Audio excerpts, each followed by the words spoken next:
Assalamualaikum warahmatullahi wabarakatuh. Perkenalkan, nama saya Cici Intanini, nomor induk 1805 112908. Saya adalah mahasiswa program pendidikan guru sekolah dasar Fakultas Keguruan Ilmu Pendidikan dan dari Universitas Riau.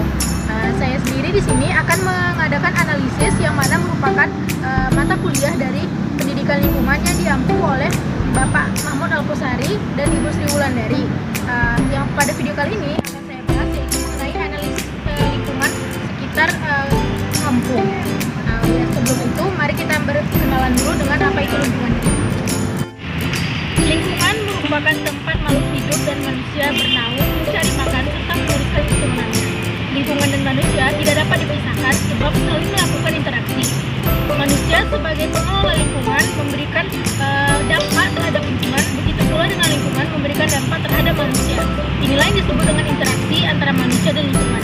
Selain manusia, makhluk hidup lain seperti hewan dan tumbuhan juga tidak terlepas dari adanya lingkungan. Untuk itu, manusia sebagai pengelola dan perlindungannya harus dapat melakukan keseimbangan ekosistem agar terjaganya dan terharmonisasinya lingkungan yang ada di sekitar. Menurut Undang-Undang Nomor 32 Tahun 2009 tentang Perlindungan dan Pengelolaan Lingkungan Hidup merupakan suatu kesatuan ruang yang mana semua benda, daya, keadaan, dan makhluk hidup termasuk di dalamnya manusia serta perilaku yang mempengaruhi lingkungan itu sendiri. Menurut proses terbentuknya, lingkungan terbagi atas dua, yaitu lingkungan alami dan lingkungan buatan. Lingkungan alami itu sendiri adalah lingkungan yang mana proses terbentuknya terjadi secara alami. Contohnya seperti gunung, sungai, danau, dan lainnya. Dan lingkungan buatan sendiri merupakan lingkungan yang mana dibuat atau proses pembuatannya yaitu diatur oleh manusia itu sendiri. Contohnya seperti adanya lingkungan perumahan ataupun lingkungan yang ada di daerah sekitar kita. Lingkungan memberikan banyak pengaruh dan manfaat terhadap kehidupan manusia, mulai dari segi ekonomi, sosial, budaya, antropologi, pendidikan, serta bidang lainnya. Manusia memanfaatkan adanya sumber daya alam yang disediakan oleh lingkungan untuk dapat diolah untuk kehidupan kita sendiri. Nah, sebagai manusia yang melakukan kehidupan ini, hal ini memberikan pengaruh terhadap lingkungan yang telah diambil sumber daya alamnya tadi.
Nah, yang pertama akan kita bahas yaitu tentang lingkungan rumah yang ada di sekitar rumah saya.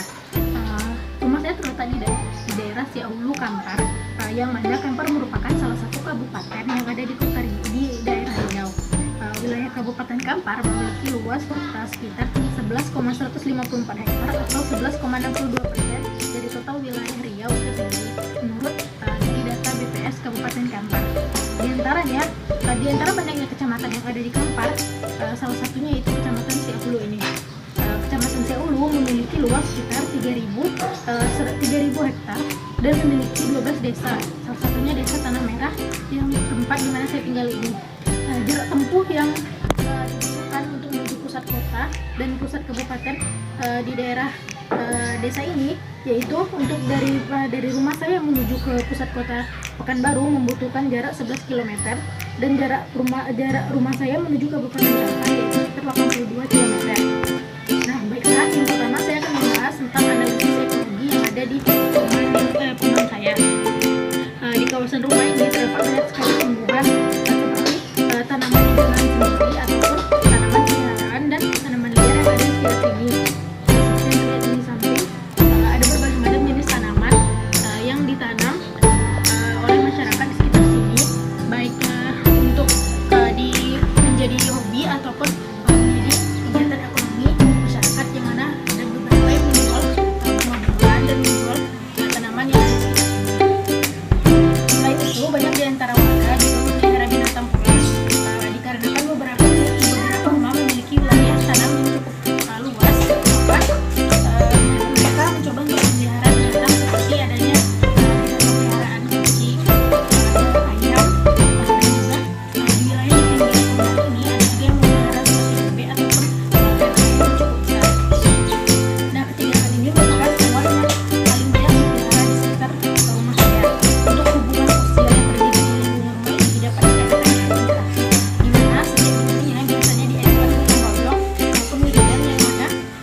berniaga atau berdagang untuk memenuhi kebutuhan yang ada di sekitar masyarakat sini.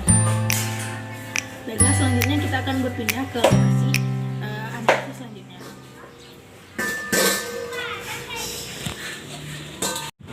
Nah, lokasi selanjutnya yaitu adalah perkebunan. Seperti yang terlihat di belakang, perkebunan adalah merupakan hasil dari kelola masyarakat sekitar sini, masyarakat sekitar Desa Tanah Merah ini.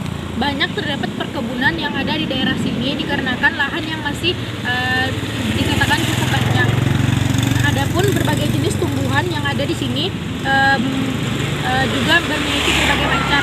Seperti yang terdapat di belakang ini merupakan perkebunan dengan tipe tumpang tindih. Banyaknya tipe perkebunan, salah satunya yaitu tipe tumpang tindih yang dapat kita lihat di belakang kita, merupakan contoh tipe perkebunan tumpang tindih yang mana satu wilayah kebun menanam berbagai macam jenis tumbuhan. Salah satu contohnya yaitu tanaman biotiknya. Itu biotiknya seperti kita lihat ada tanaman rambutan, singkong, ada pun di belakang sini terdapat timun, dan ada pun labu dan jenis jagung juga ada. Nah, komponen biotiknya ini juga terdapat di sekitar masyarakat yang ada di sini, sehingga adanya ekologi yang terbentuk di sini. Nah, untuk komponen abiotiknya sendiri dapat kita lihat bahwa tanah di sekitar sini cukup dikatakan tanah yang cukup subur. Ada beberapa jenis tanah yang ada di sekitar Desa Tanah Merah ini, ada berupa tanah kuning merah, potsolid kuning merah, ataupun yang terdapat di belakang saya ini adalah jenis tanah humus yang mana bisa membuat masyarakat melakukan perkebunan dan pertanian. Untuk sosial budayanya sendiri, dari hasil olah perkebunan dan pertanian yang ada di belakang saya ini menyebabkan adanya interaksi antara pekebun yang mana ingin memanen hasil tanamannya sehingga membutuhkan jasa, maka akan meminta bantuan kepada masyarakat yang ada di sekitar sini untuk yang membutuhkan jasa ketika adanya panen besar. Untuk ekonominya, seperti yang kita ketahui, adanya pengelolaan kebun ini membuat masyarakat dapat terpenuhi kebutuhannya, seperti masyarakat yang menginginkan sayur-sayuran dapat membelinya dari pekebun yang ada di sini. Masyarakat juga dapat melakukan kegiatan interaksi seperti melakukan pembelian pupuk jika dia menginginkan untuk menanam di rumah sendiri, maka mereka akan melakukan transaksi ataupun interaksi ekonomi yang terjadi di sini. Selain perkebunan dengan sistem tumpang tindih, perkebunan di sini juga berupa perkebunan sawit seperti yang terlihat di belakang. Perkebunan sawit ini memiliki sistem biotik, komponen biotiknya yaitu paku-pakuan, rumput ilalang, dan juga hewan-hewan yang ada di sini seperti serangga, burung, dan hewan liar lainnya. Dan untuk komponen abiotiknya sendiri, kita dapat melihat di sini adanya tanah yang cukup subur, adapun juga batu-batuan, kerikil, dan juga ada air di sebelah sana yang dapat menjadi sumber perairan untuk perkebunan. Nah, endingnya lagi. Selanjutnya itu lokasi yang ketiga, yaitu di mana kita akan membahas tentang hutan gambut. Hutan gambut di wilayah Siak Hulu ini tidak berbeda dengan hutan gambut lainnya. Sebaran hutan gambut di daerah Siak Hulu cukup besar, di mana hampir menurut data dari BPBT Kabupaten Kampar, Siak Hulu merupakan daerah yang memiliki hutan gambut mencapai 68.000 hektar, yang mana itu hampir 6,1% dari wilayah Kabupaten Kampar itu sendiri. Hutan gambut tersebar ini dimanfaatkan oleh warga seperti untuk menanam pohon sawit yang bisa kita lihat, ataupun juga menanam pohon pisang seperti yang terlihat di belakang sana.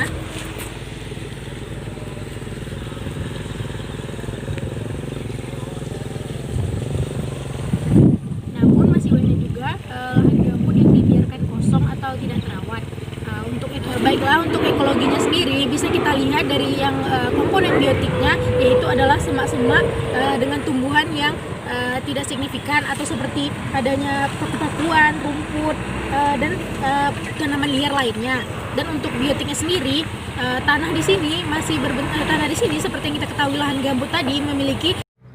Nah, Nah, dengan adanya kawasan lahan gambut ini sedikit banyaknya mengubah pola hidup masyarakat serta sosial masyarakat di sini. Banyak dari masyarakat yang awalnya tidak menggunakan ataupun tidak mengolah tanah yang ada di sini yang masih nampak terlihat kosong. Namun di belakang sana sudah ada pembangunan seperti pembangunan Universitas Stikes. Kok universitas ya? Kemudian ada pembangunan beberapa perumahan di sini, membuat adanya perubahan sosial masyarakat yang mana awalnya mungkin mereka tidak bertani atau berkebun, memanfaatkan lahan yang ada di sini untuk berkebun dan bertani sehingga menghasilkan kegiatan ekonomi dan perubahan sosial kehidupan masyarakat itu sendiri. Nah, untuk sosial budayanya sendiri, dengan adanya pengolahan wilayah lahan gambut yang awalnya kosong, kemudian diubah masyarakat menjadi sebuah lahan pertanian dan juga sebagai tempat pemukiman seperti yang kita lihat adanya pembangunan Stikes di belakang sini juga memberikan sedikit banyak perubahan sosial masyarakat yang mana awalnya memberikan kemajuan dan berpikir mereka untuk perubahan sosial yang terjadi karena adanya alih guna lahan ini. Bertambahnya masyarakat yang tinggal di area ini menjadikan salah satu dampaknya adalah perubahan sosial dari kehidupan masyarakat di sekitar sini. Pembuatan hukum dan peraturan yang mengenai penanaman hutan gambut juga merupakan salah satu dampaknya. Adanya sedikit aliran kecil seperti yang terdapat di sini yang kita dapat lihat di belakang juga memberikan masyarakat kegiatan seperti memancing sebagai sosial masyarakat itu sendiri. Nah, untuk wilayah ekonominya, untuk kegiatan ekonominya, masyarakat yang awalnya tidak menggunakan lahan gambut dan hanya untuk tinggal di sini, mereka yang memiliki pengetahuan akan mengubah lahan gambut ini menjadi lahan pengolahan. Nah, dengan adanya pengolahan lahan kosong tadi, pengetahuan masyarakat mengenai hutan gambut semakin bertambah dan sebagian hutan gambut yang awalnya kosong sudah menjadi bukti adanya interaksi perekonomian masyarakat. Selain itu, ada pula masyarakat yang memiliki peternakan di daerahnya juga mengambil ilalang-ilalang yang ada di sini untuk menjadi pakan ternak sehingga termanfaatkan lahan kosong yang ada di sini. Nah, selanjutnya kita akan berpindah ke lokasi pengamatan selanjutnya. Lokasi pengamatan selanjutnya yaitu adalah lahan kosong seperti yang terdapat di belakang saya ini. Nah, lahan kosong yang dimaksud adalah lahan kosong yang memiliki kontur tanah potsolik timbun atau tanah kuning merah yang mana ada banyak di sekitaran desa Tanah Merah ini. Adapun lahan kosong ini dapat berupa milik swasta, masyarakat ataupun pemerintah sendiri. Banyaknya lahan kosong di sini dimanfaatkan oleh masyarakat, swasta ataupun pemerintah ke dalam beberapa bentuk seperti adanya perumahan, adanya tempat untuk masyarakat melakukan kegiatan seperti berlatih motor ataupun berlatih mobil di sini. Nah, sekaligus juga dimanfaatkan warga yang berternak untuk mengambil rumput-rumput yang ada untuk dilakukan untuk memberi makan pakan ternak mereka. Selanjutnya, masyarakat juga memanfaatkan wilayah lahan kosong ini untuk membuat kandang-kandang ternak. Untuk ekologinya sendiri, seperti yang dapat kita lihat, untuk biotiknya terdapat semak di belakang sini, yang mana semak ini dapat kita identifikasi tumbuhannya seperti tanaman liar, rumput, juga seperti pohon akasia ataupun pohon jati yang tumbuh liar di sini. Nah, untuk abiotiknya sendiri dapat kita lihat bahwa tanah di sini memiliki kontur tanah kuning merah ataupun tanah potsolik kuning merah yang biasanya digunakan untuk tanah timbun yang cocok untuk membangun rumah.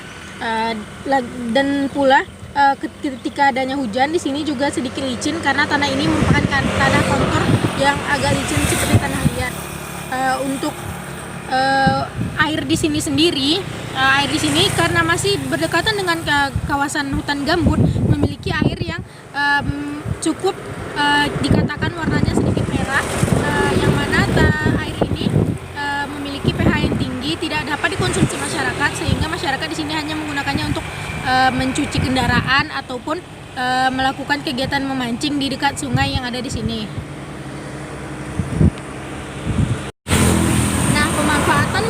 Kosong tadi banyak dimanfaatkan oleh warga baik dari swasta masyarakat lokal ataupun pemerintah untuk dapat membuat hunian ataupun perumahan yang mana ini akan dijadikan untuk pemukiman warga, baik dari warga di desa ini sendiri ataupun warga Kota Pekanbaru yang memilih hunian di daerah sini, karena hunian yang ada di sini memiliki harga lebih murah dibanding wilayah kota yang mana memiliki harga lahan yang cukup tinggi. Seperti yang terlihat di belakang ini, adanya bentuk perumahan baru ataupun perumahan yang tidak lama dibangun oleh masyarakat swasta dan bentuk kerjasama dengan pemerintah, merupakan bentuk pengelolaan lahan yang mana akan memberikan dampak perubahan baik sosial maupun ekonomi terhadap masyarakat di sini.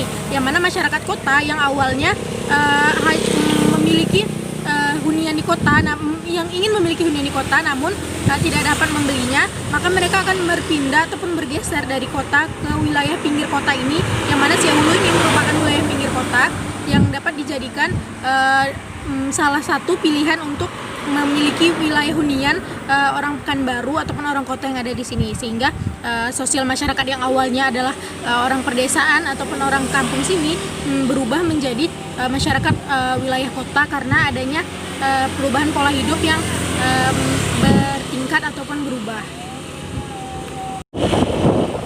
Nah, untuk itu gencarnya pembangunan yang dilakukan terhadap wilayah kosong ini, lahan kosong ini memberikan bertambahnya penduduk masyarakat di Siahulu ini, sehingga adanya pergeseran pola hidup masyarakat ini menjadikan adanya fenomena yang disebut dengan urban sprawl. Nah, selain perumahan yang tadi telah dijelaskan, selanjutnya itu ada di balik ini adalah perumahan yang mana terjadinya kepadatan penduduk yang sedikit, namun wilayah yang dipakai adalah lahan kosong yang telah dijelaskan tadi. Fenomena yang terjadi di sini merupakan salah satu bentuk dari fenomena urban sprawl. Urban sprawl adalah sebagai pembangunan yang tidak merata, yang tidak terencana dan menyebar dengan kepadatan penduduk yang rendah.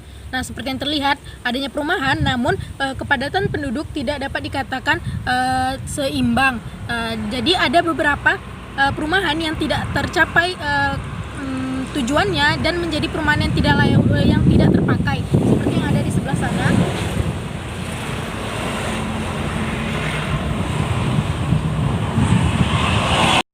Mengapa hal ini terjadi? Hal ini terjadi karena kepadatan daerah kota, yang mana kita ketahui Kota Pekanbaru sendiri memiliki kepadatan yang cukup, dikatakan padat, dan wilayah yang mana lahannya tidak tercukupi untuk pemukiman dan harga tanah yang cukup mahal, membuat warga Kota Pekanbaru melakukan perpindahan ataupun melakukan urbanisasi, mobilitas perpindahan ke daerah pinggir kota.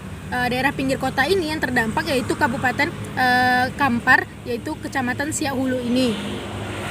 Nah, wilayah di sekitar sini terjadinya peningkatan pembangunan seperti yang terlihat di belakang tadi. Nah, hal ini disebut dengan urban sprawl. Nah, dampak dari urban sprawl ini banyak diantaranya masyarakat Kota Pekanbaru yang berpindah ke sini memberikan perpindahan sosial budaya masyarakat dan beberapa hal lain. Adapun faktor yang menyebabkan urban sprawl ini, yang pertama adalah kurangnya lahan hunian di Kota Pekanbaru. Yang kedua adalah nilai harga lahan yang tinggi di pusat kota, dan yang ketiga adalah kepadatan penduduk. Dari ketiga faktor ini menyebabkan masyarakat memilih mencari hunian di pinggir kota. Dalam penelitian yang dilakukan Firdaus dan Feby pada tahun 2018 oleh Universitas Islam Riau, Kota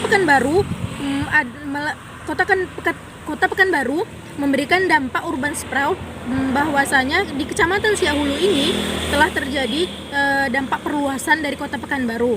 Adanya pergeseran morfologi pembangunan dalam 10 tahun terakhir membuat cenderung adanya pola linier yang bermaksud menghasilkan 3 karakteristik tipe morfologi yang berubah di masyarakat Siahulu ini. Untuk itu, adanya perkembangan yang cukup besar ini membuat adanya isu masalah sosial, ekonomi, dan mobilitas. Yang pertama adalah masalah sosial budaya.